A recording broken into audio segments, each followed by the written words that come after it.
What's up, everybody? Happy Wednesday to you. Hope you guys are having a great day, great week. Welcome to Midnight Hatter Live, the weekly variety show where Adam and I get to, you know, wax philosophical and also, maybe play some Gundam games, maybe talk about some Gundam stuff. Um, I'm, Yep. of course, your host, Steven, and joining me as always is Adam. How are you doing, buddy? Hey, doing good. Doing good. Glad to be talking Gundam again.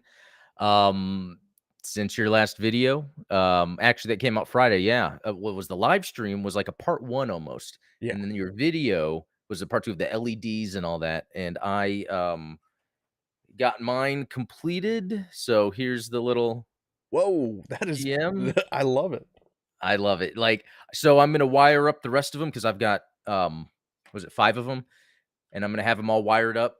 That is so Or is it awesome. Yeah, I 4? see the squad back there. Yeah, I've got 4. Yeah, I'm gonna wire them up, along with the RX-78 too and try to do some diorama shots, Nice. which is awesome. The lighting just it's such a simple technique, and it just adds so much to it. Now, the last time you showed it to me, you said you were having some issues with like the color bleed through. How did you have you I addressed didn't that do yet? anything because it seems to be it depends on the lighting. I can minimize it depending so if I'm taking photographs, I can minimize it depending on how I have the lighting set up. So Perfect.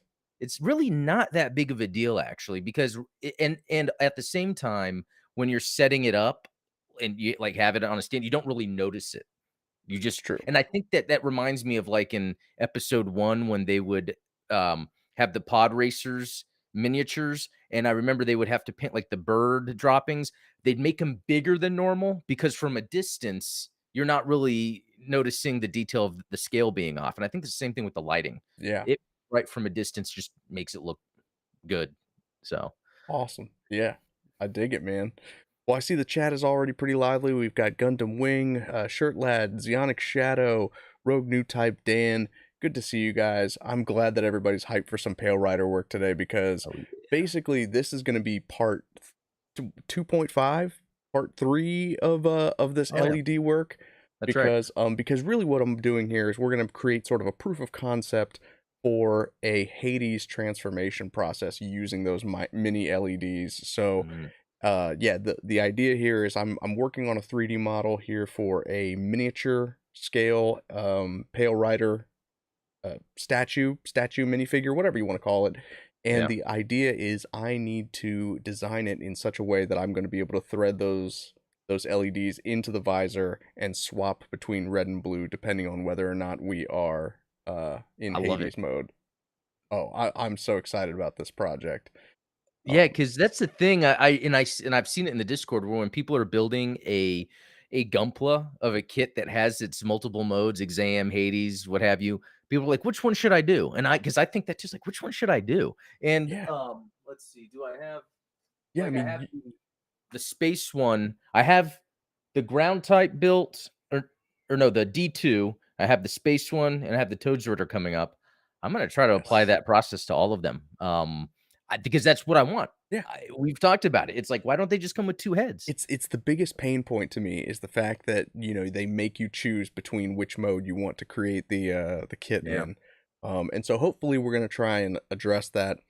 Again, this is more of a proof of concept in miniature form before I graduate to butchering the Toads Ritter and Always installing smart. some yeah. It's your I think you came up with, like, measure twice, do once or something like Yeah, that, yeah. Doing exactly. it on a miniature. Hey, and that's what's funny because with, like, this ancient history, civilizations research I do, it's funny how when we see a lot of these stone structures everywhere that don't make sense, but in a lot of these places, there's miniature ones out of granite, and it's Exactly. like, what was that for? Were they actually doing a proof of concept? And so I think that's just a tried and true age-old way of building robots. I Yeah, don't know. yeah. Ancient robots. Yeah. Well, it's Which kind of existed. Talos was telling me in Greece, they have this bronze robot or something that's been around forever, and it uses steam to operate. oh, that's wild. I've never heard of that. Yeah. I haven't either. Yeah. Nuts. See, in here, I thought you were gonna bring up the that movie Spinal Tap when they create the replica of Stonehenge that's 18 inches Oh, tall that's instead right. of Yeah. 18 feet tall. That's Um, right.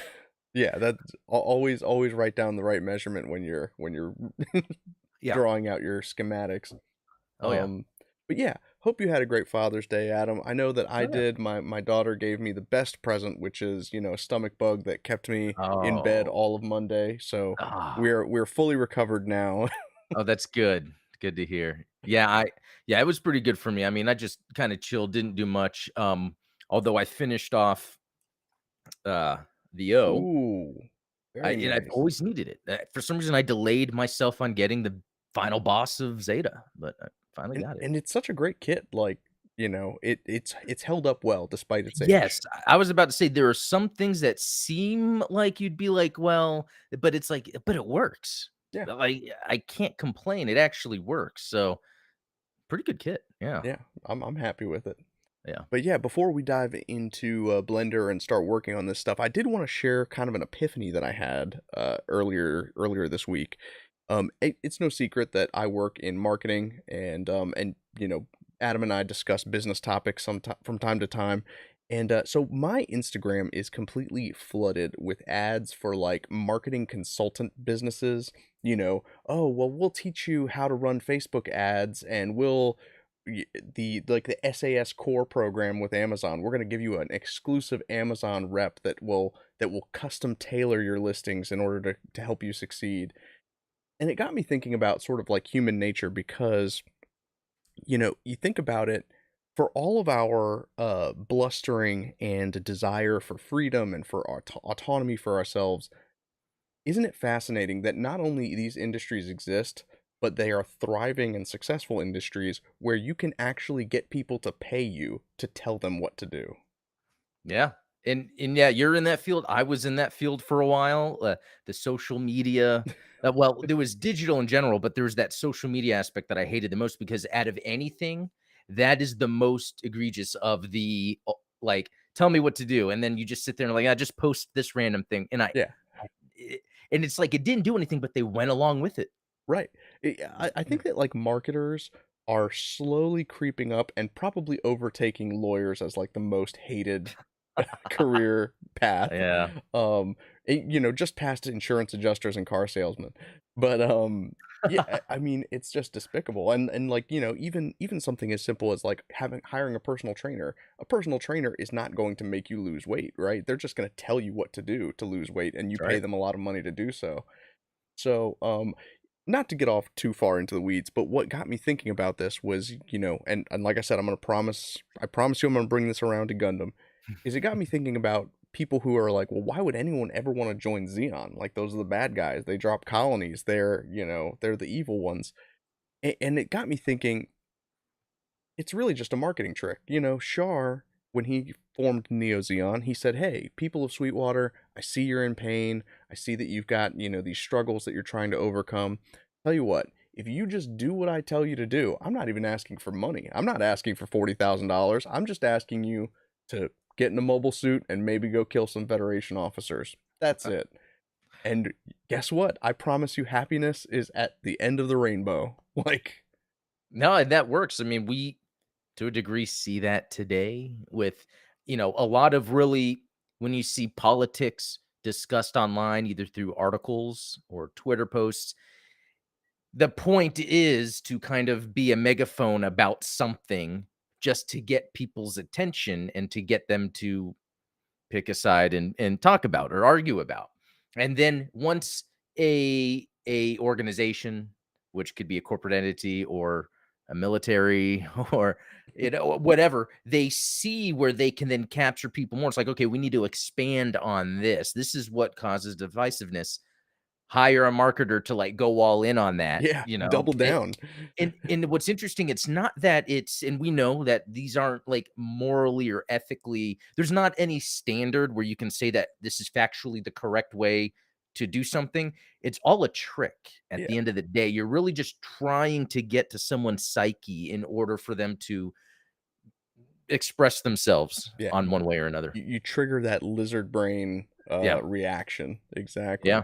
See, I wonder if Shar Aznable was getting Instagram ads from guys that are saying like, "Hey, look, for 40,000 gold coins, I will get all of Axis to support your your movement to drop the Well, asteroid." You know what? I'd like to think that because if you really think of his character as Quattro in Zeta, and then where we see him in Char's counterattack, he got brainwashed by social media, or he There knew. you go. It's almost like I know there's a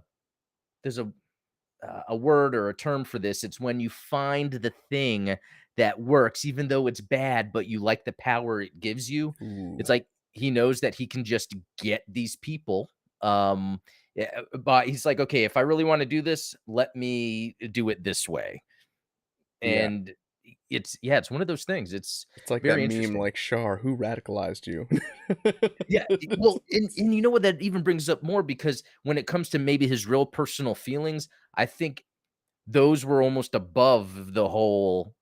It's like for him, marketing to people to join him was just the easy little thing to do, but the more personal thing for him was facing Amuro. Exactly. So that's where he was at the moral high ground. I'll give That was the Amuro my trick. technology. The thing about marketing to people, he didn't care. I No. don't care about these people. I just need them to help me out. Yeah. So it's very interesting. It makes them a little more complex. I don't know if that was intended, but yeah.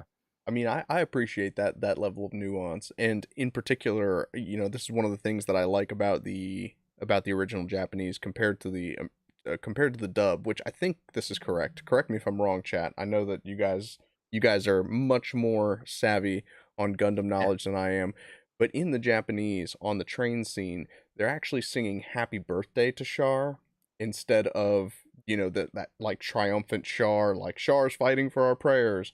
Um, I have to say, I think that the idea that the train car was singing happy birthday to him is far more powerful and says a lot more about like the cult of charisma around Shar that Right. Than again, just just neon in general. yeah, Yeah. I think it ties directly into what we're talking about where people are just so bought in on it like yeah, what do you need from me, Shar? Money, flowers? We've got an old lady here that's gonna sing happy birthday to you. Like, come on. Well, and that reminds me of, not to get political, but I think this makes sense. He's like when Trump first said he wanted to run, to me, I thought that was interesting. I was like, wow, this guy's a funny entertainer. Like but after some time when I was thinking way too technical, I was like, nah, not a good idea. But at the time, I could see it. It's like, okay, this guy, he has these funny TV shows. I forget what they were called, like The Apprentice and Yeah. all that. And I was like, oh, this guy's an entertainer. He knows how to say funny things. You're not really seeing the root of the person. You're seeing what's there. And it's, oh, that person's cool. Yeah. And that's the thing with Shar. And I like that because if people are singing happy birthday to Shar, it's like they either don't know or they've overlooked the heinous acts that Zeon have committed to get to where they are. Yeah, it's like they don't even necessarily care about the politics. They only care about, A, he's Char Aznable, and B, Kaz Kazval Daikun, Zeon Daikun's son. Like And that's look all at they need to know. in Zeta, whether it was a Federation or AUG member, people loved Shar. When they Yeah. found out Quattro was Shar, they were like, "Wow, you're Shar." Like, Oh yeah. you know what I mean? Oh, my It's my favorite bit is when Camille is telling Emma, like, "Oh, well, it sounds like you already met Char," and she's like, yeah. You said I had met Char." Like, what? Oh, Yeah, yeah. So it's very interesting. I'm glad you brought up that birthday thing because I heard that too. I think you brought that up to me, and I find that very compelling. yeah, yeah. Yeah. It's one of those things that I think should have stayed in the translation, but Yeah. what can we do? It's a Yeah. No, I know. And you know what? Speaking of that, I don't know how much this is going to go off topic, but I've recently learned that there is a dub of the original Gundam movie trilogy, and it was the first dub Bandai ever did.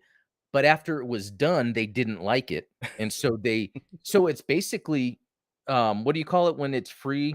like It's fair. abandonware or Yeah, basically, it's available for free, like, on archive. It's they have abandoned it, so you can download and watch it all you want, and a lot of it is because they use terminology wrong, a lot of the characterization's wrong. It's actually well acted and well voiced and done well, but it doesn't actually align necessarily with the story, the way they wanna market Xeon and yeah, there you go. Federation, and so I think that's very interesting how then they kinda just are like, "It exists, we're not recognizing it."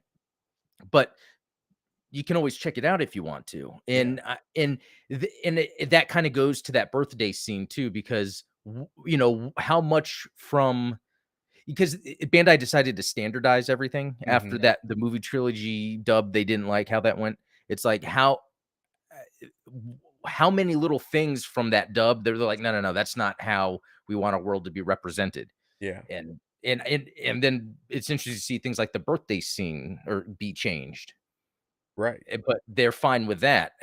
But I wonder if that's easier for a Western audience to understand because of the fascination with World War II and Nazis, and that kind of goes to, oh yeah, these are the bad guys. Oh, they're celebrating the bad guys.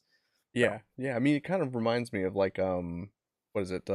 Indiana Jones and the Last Crusade. Like oh yeah, what's the character's name? Eliza.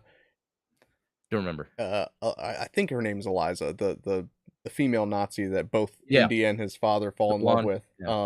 or at least have consider a paramour. Um, she she reminds me a lot of like the character of Rekkoa, but where Rekkoa had like personal motivations where she's tied into being on the side of the Titans. Um, Eliza, like she uh she really just believes in in Nazi Yeah. ideology, and it's like, well, man, she's just straight up evil. Like, Yeah, it's, exactly. No, that's a good one. Yeah. Yeah, um, totally. but yeah, see, Shirt Lad is here correcting me. Apparently, it was not a happy birthday song, so I'll need to go back and revisit the Japanese and make sure that that I got my information right. Someone might have been fibbing to me, as is the case with Um, a lot of these types of you know, uh, Gundam trivia. You and I stumble across these things all the time. People say like, "Oh, well, Camille was supposed to be in Char's counterattack," or all this week, I feel like I've almost like every week of my life is an episode of a show. And this past week, the story has been misinformation, but not intended no, misinformation. But it's like I'm coming to terms like, oh, wait a minute. I've been told this, but it's really been this the whole time. And there's so much of that. oh And yeah, and that's where it makes it hard when you have conversations online with people because people will just say matter of factly, oh, this is from this. And it's like, well, really? Is there a source? And then there's not. And it's like, well, yeah, I'm not going to start talking about that because what if then this is a really good discussion. This might not be for today's show, but it also no, reminds me of the whole depression thing with Tomino because his depression was in context of people just having depression in life. yeah, And he was blessed and lucky that his corporation offered him or they had things in place to help people. So it's not like the depression formed who he was in his stories. He was just talking about depression in the way where sometimes the corporate, overlords kind of got to him and his art made him feel depressed. But then, when I remember when I was first getting into Gundam, people were talking about how he had this severe case of depression in his life, and that shaped the stories. But that's actually not true. yeah, When I would read it, the depression thing, people latched onto it on the internet and then blew it up. I would see Reddit posts about it. There's a playlist of victory on YouTube that's like, "Oh, depression," and it's like, and so it's almost yeah, like it's in as a creator, it's like he probably doesn't want to be defined by a comment he made where he got depressed because of the corporate system, yeah. but it becomes the zeitgeist, and it's like, wait a minute, no, there's just And all you it know, takes is like a screenshot here, a mistranslation there. yeah. It's yeah.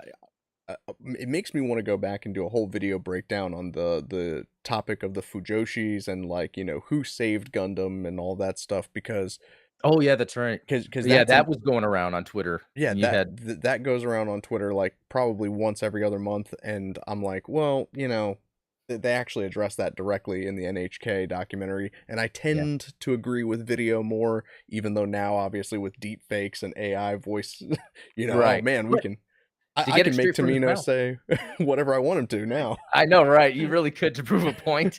Just deep I'm gonna fake have him AI. sing Gangnam Style. No, but that's a good idea. Taking that NHK documentary and kind of breaking down certain things to kind of like give a better understanding, you Yeah, know.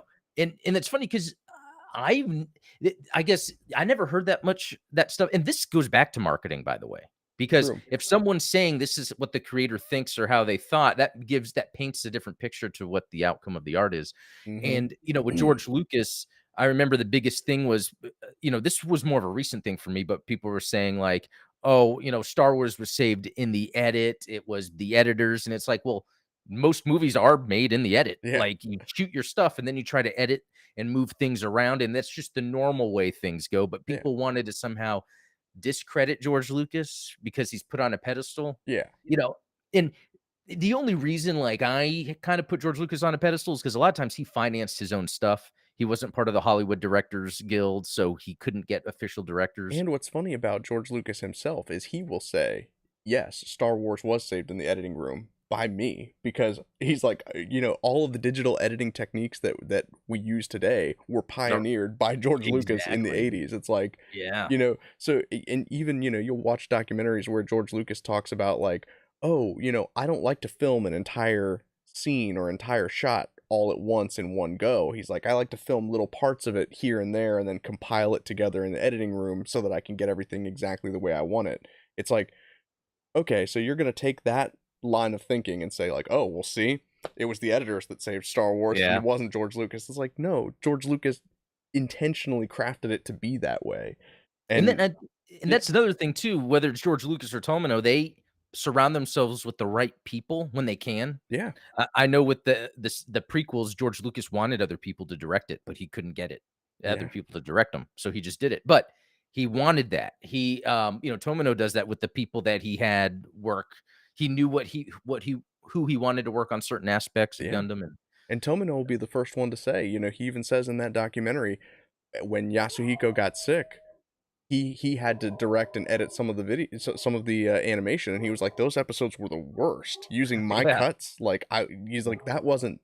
He's like, I wanted to be responsible for the overall story, not the nitty right, gritty detail. Like that was Yasuhiko. He's the animation director. yeah, that's Um, yeah, so I mean, it's just fascinating that the way that kind of those rumors and the media mill goes around, and like you said, it ends up creating unintentional misinformation. right. But In this, it's funny, and I don't want to go too far on this, but I guess Hideo Kojima is coming yes, out with like a documentary, and it is a little cheesy, like how he's but portrayed. that's kind of his But style. right, and that's the thing. That's like his style. It almost like, what is it? Glamorizes, or I think there's a romanticizes like the game development journey. But I think what's unique about Hideo Kojima is not that he's a good game developer. He's just a cool artist in his own thing, and it just happens to translate to video games, Yeah, you know? he's But I like an think Andy some pe Warhol type figure. yeah, exactly. And I think someone might wanna aspire to be a Hideo Kojima, but what makes Hideo Kojima him is himself. Right. You know what I mean? So I think someone wanting to get into game development as a Hideo Kojima might watch a documentary and get the wrong idea. That's a good point. 'Cause I think that's something that's not marketed too much in our reality, is to, like, kinda be yourself, kinda try to discover yourself when you wanna make art. You Yeah. sometimes get too bogged down into details of people marketing online. "Oh, this is how this is done," or "This is what this person said," and then your art reflects that instead of who you really are. And I think I've been a victim of that for a long time, and I've, Yeah. tried to be my own person. I think that we all kind of fall prey to that sometimes is like, someone always claims that they have the silver bullet, Yeah. something that's going to make you a success in whatever field you're trying to be successful. But I think I've said before, your job isn't your role and it's not what defines you. I've always thought of myself as an educator sort of, but I never wanted to be a teacher. And so what I've Mm, found is that doing this kind of work on YouTube allows me to scratch that itch of I want to be the role of a mentor and a teacher, but without having to like be in a public school setting, which I never enjoyed when I was in school. So like right.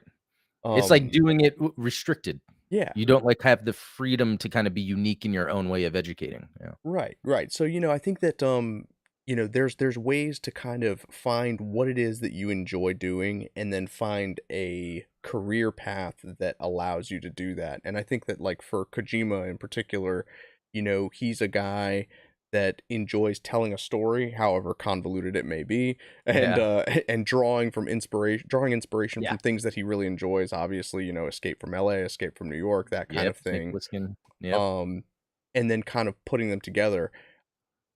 In a lot of ways, I think that the game designers, like the game developers themselves on the Metal Gear Solid series, really saved that series in spite of Kojima, not because of him. Yeah. Like a lot of the Again, it's game like that mechanics and collaborative stuff. effort. Yeah, it's Yeah, having the visionary and then having the people that are experts in those specific niches being able to do their best work in that. yeah.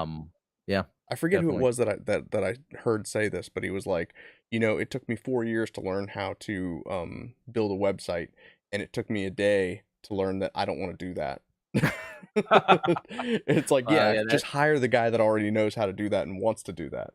that's you know what? That's funny because since like the late 90s, or I was always learning how to build websites. And then when I made my Gundam Explained website just as a marketing thing, I um I just went on Fiverr and paid someone to do it. It's like I know how to do this. I don't want to. Yeah, I'll pay someone to do it. right. You know your lane and you stick in it. And kinda like with the music, like, on my videos, I have, like, this some music that I'll use every once in a while that I knew what kind of music I want, so I went to Fiverr and explained what I wanted something to sound like and asked the person that has the years and years experience on synths to make that music. See, Yeah. now you can just do that with an AI.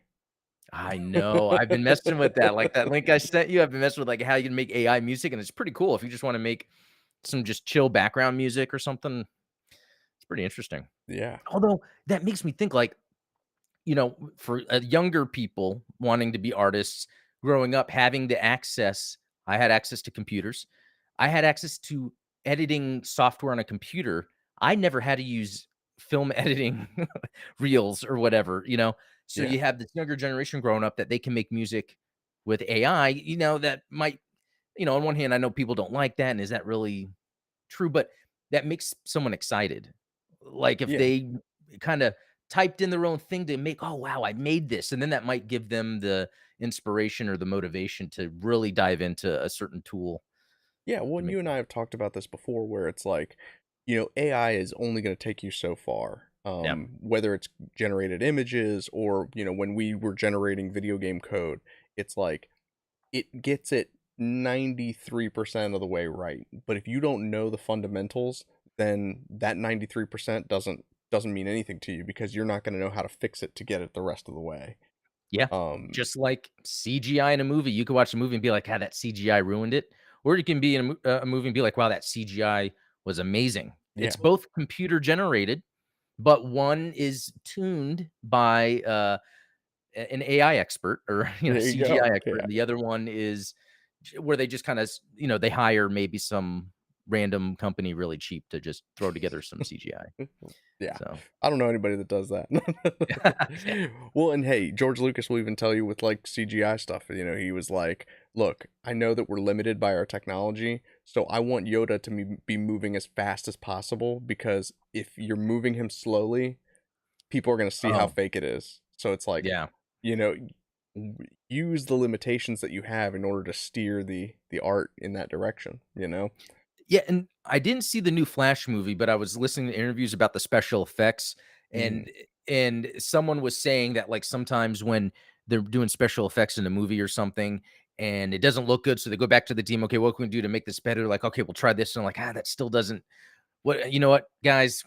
We don't have the time or money to keep this up. We're yeah, just gonna have to hands deal with up. it, and that stinks. So sometimes if you see bad CGI, it could just be where they tried and there was just something off and they couldn't figure it out, you know? And that reeks to me of inflexibility from the director because a flexible director would be able to say like, I see that this isn't working. Let's, you Oh, know, come out okay, a different angle. right, like Yeah.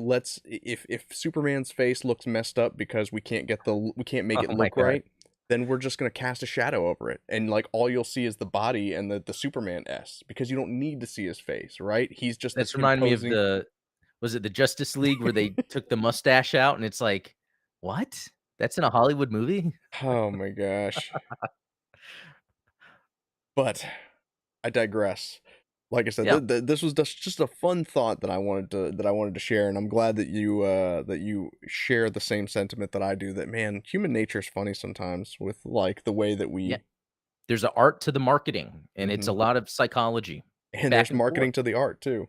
Yeah. It's Yeah, that's right, and it's how and there's the assumptions that people have that are on the receiving end and people that are on the end of the propaganda. yep. So, yeah. So without further ado, let me Yeah. hop into Blender. I'm going to show you guys what we're working with so far. Um, so as you know, last week we talked about it that I made this little magnet powered miniature um, light up LED stand. This guy was easy to work with because these are pretty pliable little rubber gashapon figures.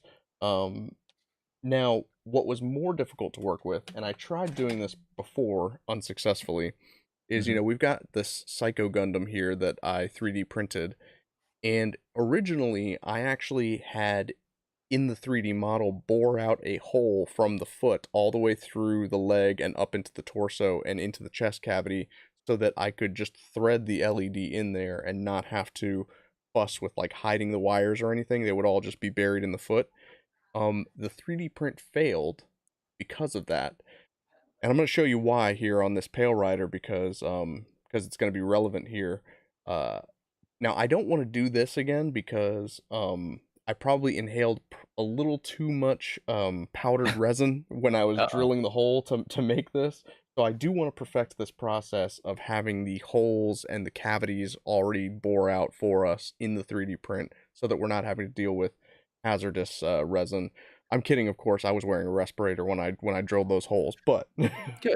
Good. That's one of those things that people don't talk about a lot, but respirators are good. Yeah, and you never see Painting. it in like the YouTube videos. It's always You like never a do. yeah. Yeah. Yeah. But yeah, no. I wanted to, for my own safety, let's avoid doing that again. So what we're gonna do is I'm designing well, we've got a posed tail rider here that, as you guys can see, that we are going to be 3D printing. And I mean, since Zeonic Shadow's in the chat here, I got to share with you. I would be Oh, remiss yeah. if I did not create a Vinny G custom. So we've got the Vinny G custom Pale Rider with the dual Naginatas as well. But today we'll just be working on the standard Pale Rider. But both of them are hopefully going to be available as Patreon perks next month. Ooh. So this will be sort of like a mini statuette because it's going to have to be a little bit larger than the normal miniatures in order to house the LEDs and everything. So what I want to do is show you exactly why those channels that I bore out of the Psycho Gundam failed in the 3D model. So when you are working with highly complex models such as these, what you're going to run into is you've got some overlapping geometry here. So um, for instance, you've got this sort of peg here where the leg joint connects to the pelvis. The problem is when you zoom into the pelvis, you see that that leg joint actually overlaps into it. And so when I'm trying to carve a hole through the entire leg, it ends up interfering with this geometry. It ends up breaking the Boolean modifier that we would use to that we would use to create that cavity. And so what we need to do is seal up all of these excess overhangs and then create like one solid completely hollow model. Now the Oh, downside of this wow. approach is that um it does remove our ability to pose the figure because once it's made manifold, we can't go back and like if I were to twist the leg, then like the leg would kind of come off. So we don't Right. we can't have that. So these are rigidly posed models. You're not going to be able to, readjust them. But the hope being that I'm going to be able to thread up both a red and blue LED into the head and I'm not sure exactly where we're going to thread them out of in order to make this work. I suppose we can Hmm. do something similar to what I did with the Gashapon figures where we run wires out of each foot. Yeah, that was my first thought. Yeah. But then I'm thinking thrusters could have LEDs. Beam sabers. That might be a little harder, but, No, I um, mean, that's I w like this thinking outside of the box. well, would you print it in some translucent resin? Yes, I have some clear resin, some clear red, and some clear blue. I was leaning towards printing it in clear blue so that the visor would be blue naturally, and then I would paint everything else so that, it would be opaque, similar to how I did with the Psycho Gundam, where it's like, this was printed in clear resin, but I painted the body blue and then left the effect part clear so that we can get the desired outcome here, which for those of you who have not seen it, uh, oh, if I can hold the battery still, that is the effect that we're going for, except this time I'm going to put a switch on the base and we're going to be able to switch from Hades to standard Tail Rider Ah. mode. Now, are you gonna do, something more interesting with the switch, or is it just gonna be there's 2 LEDs with 2 buttons? Like, I wonder if there's a way that you would, up your electrician game and make it where the switch has, like, 3 modes, red, blue, and off. That I think that that's probably going to be the way to do it. Is what we'll That'd be do cool. is so the way I would wire it is both of the negative leads would be connected to the battery at all times. And then if we have a three-way switch, we can have it so that one positive lead is connected to the red wire or the red LED, one positive lead is connected to the blue LED, and then there's just off. And so then what you do is you have the battery situated like this, and then it's like blue, red, and then off. Ah, okay. That actually seems simpler in a way than, like, I was thinking. It's pretty amazing what you can actually do with wiring and batteries that I Yeah, just don't know. yeah, and I'm learning as I go. So Yeah. let's Yeah, it's been helping me. so yeah, we'll see what we can do with that, and maybe it's worth adding some thrusters to the back of this because even if we can't light up the beam sabers because those nano LEDs probably wouldn't light up the whole saber. Yeah, that would be tough to do. Um, we could put in some thrusters that would stay lit. Or, 2 things. The beam sabers could be painted with that, uh, was it iridescent? Yeah, Or yeah. The okay, phosphor paint. Yeah. yeah, there you go. And, for that Psycho Gundam, did you 3D printed that explosion or the laser blast? And Yes. I wonder if then you could, yeah, print out for the thrusts, on the back of the backpack, something so that Oh yeah, yeah, that'd be definitely. cool. Um, yeah, I mean, that's always an option. The other thing, and this is something that we haven't even discussed yet, is, how are we going to address the changing color plates on like the breast plates, the shoulder plates, and Yeah, that's right. because those go Um, from gray to gold yeah, when there's, like, the different venting areas on it yeah. that yeah. So, I do have an idea for that. You know me, I'm not gonna come to the table empty-handed. Um, so Yeah. on Amazon, I did discover that there is, you can buy, thermoreactive pigments. So these would be the same sort of pigments if you remember, like, old G.I. Joe figures where, like, you would get them wet and, like, battle damage would show up. Yes, I had a snake eyes that would go invisible in hot water. Yes, exactly.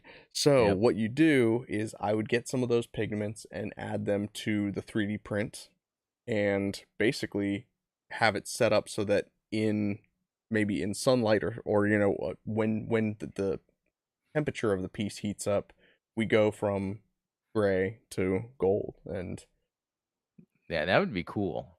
That would yeah, I wonder how would that yeah, like, how else could you do that? Unless it would be more work, but, like, have LEDs all throughout the inside where there's just enough exposure in the vents for the color to change or come through. That seems like that would be a lot of work, although those LEDs are so small.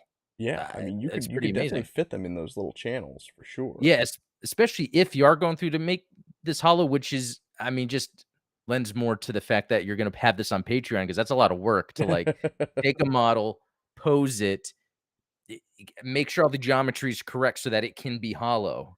Yeah. Yeah, Yeah, this, that's this a lot is of work. a fun process for sure, and I think I'm probably already getting ahead of myself because what we're gonna need to do is we're basically gonna be using the Boolean modifier a lot, and there's several different ways that you can use the Boolean modifier in Blender.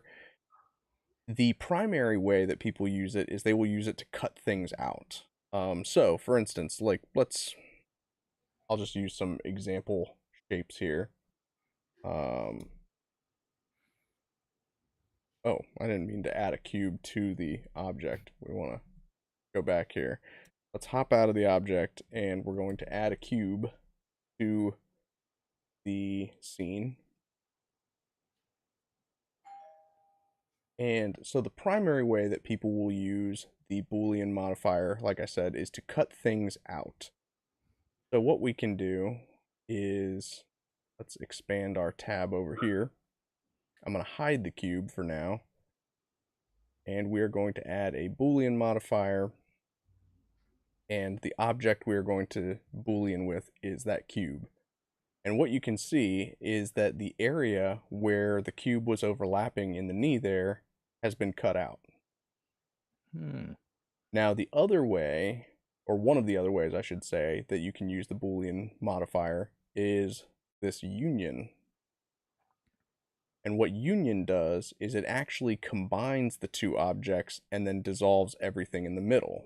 So everything that was overlapping has now been cut away, and that cube has been added to the mesh. So, you've got the cube standard, and then now I'm hiding the cube. So what we need to do is we're going to need to break this model apart, and taking the individual parts, what we're going to do is use that Boolean modifier in order to erase the inside geometry that's overlapping. I Wow. hope that all of that made sense. It did, but if you asked me to then do that, I would say, "Sorry." Go for it. um, so, like for example, what we're gonna do here is we're gonna take this foot, select as much of the foot as we can. Um, don't want to get the ankle because the ankle is the part we are actually going to be Bullying. bullying. We're gonna be bullying this ankle around a little bit. Uh, And is this something you could just go on Fiverr and be like, "Hey, can you help me bully this?" you I know, mean, that's funny it's one of those story. things, like, you'll learn to do it, and then will you wanna keep doing this? I can confirm, no, I do not want to keep doing this. But I do it so that you guys can see that it can be done. That's cool. Um, That is cool, though, because I bet someone somewhere loves this. It's almost like Legos. yeah, exactly. Um, it's one of those things where it's like, my philosophy has always been like I will give away my knowledge for free. Um, but if you want me to do something for you, you know, I'll charge you. No, that makes sense. Um, But that's good because yeah, people then can see you can do it yeah, and yeah. would wanna pay you. Right. You see how stressful it is. Because I have an idea I haven't talked to you about yet of you 3D printing something, and I would pay you to do it. Uh-oh. It I'll tell you about it later, but yeah. Sounds like a plan. Yeah.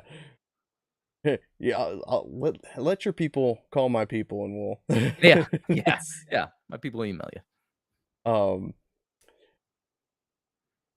so it looks like we're going to need to select almost the whole ankle here because it seems like it's all one piece. And this is kind of the hardest part is determining, and since this is a video game rip, obviously it's got a lot more geometry than you would necessarily be using for, what we're Ah, doing. okay. And that's where, having to break it down becomes a fun process.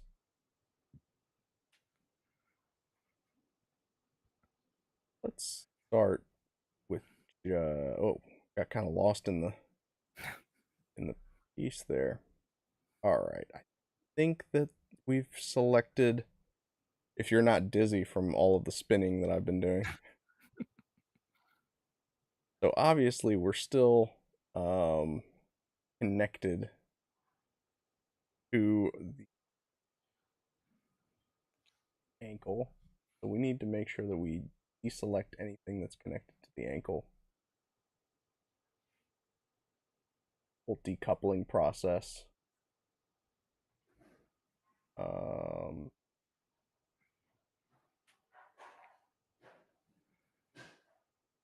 it might even be helpful to pop into wireframe view here Oh, that's cool. where we can see through everything. And this is a good way of telling like where geometry is overlapping. So like obviously that ankle armor, because that cylinder passes all the way through the ankle, that's going to create some of that overlapping geometry that we need to boolean out. If I can ever get everything selected, which we will see. I have like this random plane selected that I don't want. Must be inside. Yeah, it's got to be one of these overlapping. Oh. How do I unselect it? Is the Yeah, question. just try to click on one of the lines. Yeah, exactly. Gosh, this is.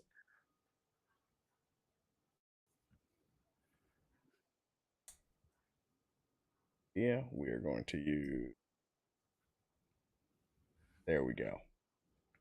I think that maybe we have almost done it. We've got some other inside planes I see inside the foot that we have not selected. And are you able to, have it symmetrically grab the other sort of hemisphere of the model? I sure wish. Unfortunately, this is going to be one of those ones that I have to do both sides of, Ah, which again, not excited about, but I'm going to do it because, it's I it's mean, this is awesome. it's part of the perfectionist in me. Yeah, there you go. But it does look like we have almost selected that entire foot. As you can see, the reason I keep pulling it out is it shows you what is still attached to the what's still attached that we need to Yeah. kind of select and make sure that we're pulling with us. Um, See, there's what we want. We want a nice clean break, and we might even see that there's a couple of other little planes in there that we have not selected. What I might do is just do this, and then we are going to right click and say separate by selection. And the reason we are going to do that is so that now we can come in here, we'll place the foot back where it was, roughly. Obviously, this is you know, an approximation. Yeah. And then we can come up here and we'll add our Boolean modifier. We're going to select the foot and set it to union. And we can hide the foot. And now we have a joined piece where that is hollowed out. Mm. And so now we just have to do that with every single piece of armor on this Yeah, good model. luck with that. Now, we're obviously not going to get to all of that today, but that is the process that we are going to be using in order to do this. I wonder if you could ask, ChatGPT to, create like a sequence of clicks that would be required, and then you just use an auto clicker and program it. There's gotta be a way. Man, that would be life changing for sure. The the biggest um there was an option, and we'll see if this crashes my computer again. Um there is an option, of course, to remesh the object, which we're going to test here on the Vinny G Hail Rider. So it is called the remesh modifier. Um, I'm going to apply it. As you can see, we're going to beach ball mode, and it completely turns the model into Play-Doh. Oh, yeah. But what you'll find is that it actually did do a good job of hollowing the model out entirely to Oh, where wow. so this is a shortcut, but obviously doesn't give us the desired results. And that's always going to be the Yeah. case with some of this stuff is it's like there's always an easy way, but there's always a price to pay. Oh, yeah. Yeah, I mean, like the torso gets completely. I don't even know what happened there. Just like Yeah. completely, it went Kate Moss on us, and um, but there are actually other versions of the remesh modifier that we could try. So like this is the voxel method. There's also the blocks method, which kind Hmm. of gives us a cubist interpretation of the Okay, so this is the Pale Rider. this is the Pale Rider, as painted by Picasso. But no, what you can do is you actually increase the resolution that you Ah, want, it's funny. and so it will start to, as you increase the resolution, you can see it Okay. starts to get a little Lego-y. Now I'm Um, seeing, like, a voxel Gundam game. That would be awesome. that would actually be pretty sweet. Yeah. I did see that someone had made like a Roblox Gundam Yeah. mod, which was pretty impressive for what it was. Yeah. Um, So, and again, the interior of this has been cleared out for us to where we can operate with it, but obviously this would not make an attractive 3D print. Um, and there are other settings. The one that I was using previously was the sharp setting, which as soon as we start getting into the higher resolutions, that's when it starts eating up my GPU, Ah, and then eventually Blender just crashes. wow. Um, but maybe there's something we can do to work with this. Yeah, man, that's all you. When you go on Fiverr, be like, "Hey, Yeah, man, bully this for me." yeah, exactly. Um, the other option is we can try Solidify, which is another modifier. We use the complex method. This is so what Solidify does is it usually just takes a mesh and sort of like thickens it out, gives it a little bit of girth. And by doing so, what we can do is kind of try to overwrite some of the internal overlapping geometry. So let's see. It'll probably be easier to visualize if we are in our wireframe mode here. So as you can see, we still have a bit of that over. This is the reason I keep going back to the pelvis is not because I'm attracted to the pelvis of the Pale Rider. I promise. It's just the easiest place where you can see an example of that overlapping geometry the Yeah, where the leg joints attach. all the skirt stuff. Yeah, Exactly. there's so much going on there. And so as we bump up the thickness of the solidify modifier, the only thing I would be worried about is if we bump it up too much, are we going to start losing some detail? And it looks like we're starting to get some weird artifacting here where Oh, like yeah. um if we uncheck fill rim, we definitely don't want to do that. Drop the thickness down.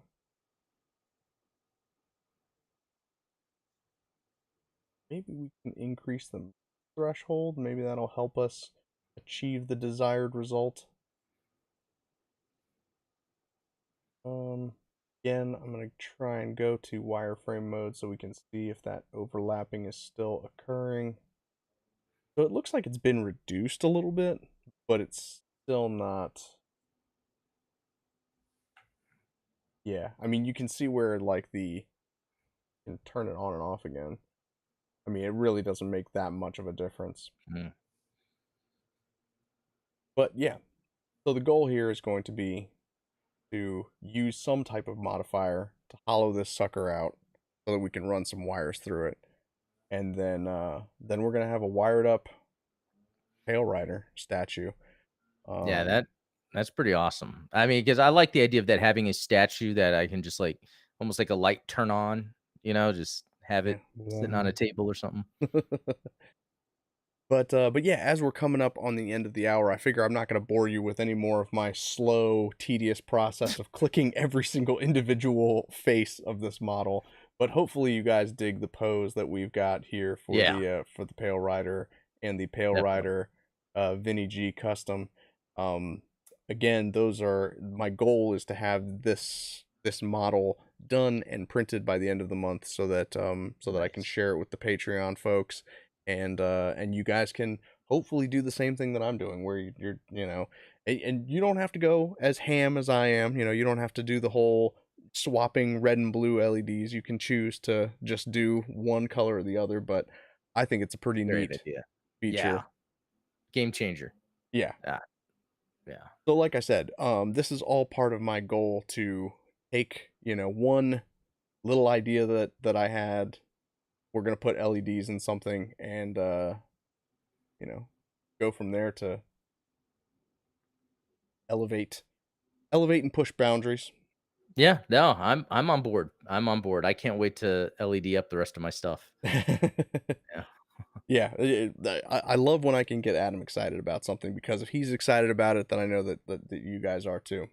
And a lot of times it's the little baby steps. Like you'll introduce a concept Yeah, and then you'll kind of have it refined and be like, and it's like, oh, okay. And then yeah, because that's the idea, right? And that's kind of the beauty of this hobby that we've got, and the beauty yeah, of like kind of exploring what you can do with Gunpla is that once you discover how easy like one thing is, you're like, well, that's not much harder than what I did before. So like, why not? It's like, oh, I've tried doing little paintbrush, on like some of the little kit parts. Why not try airbrushing? yeah. Well, now that I know airbrushing is easy, like, why don't I try, Exactly, and now it's like I went back and I'm better with the Gundam markers because it's like, okay, sometimes the airbrushing is just too much work, but I kinda understand the consistency required to really get paint to stick. Let me just use a Gundam marker for this. Yeah, it's an awesome yeah, process. you start to appreciate each Yeah. technique and each tool a little bit more, I think. Yep, that's right.